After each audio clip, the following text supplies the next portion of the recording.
Okay, so in this tutorial I'm going to teach you how to encrypt and decrypt files using the GPG software.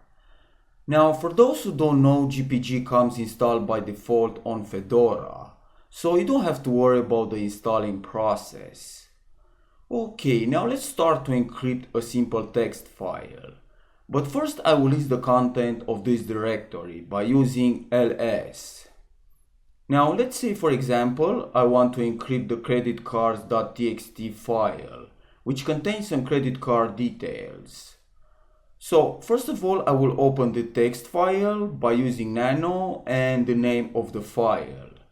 And here you can see some credit card details in clear text.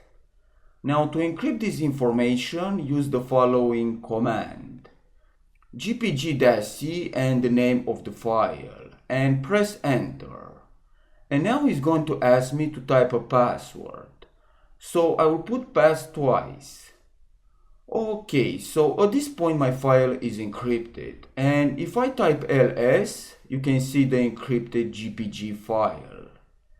Now if I try to open this file using nano and the file name, you can see it's encrypted. And I cannot read the information inside the file. So let's say you want to decrypt the file. To do that, type gpg-d and the file name. And then put the password which you have created when you encrypted the file. And press enter. As you can see, the text file was successfully decrypted and is now readable. So, thanks for watching, and I will see you next time.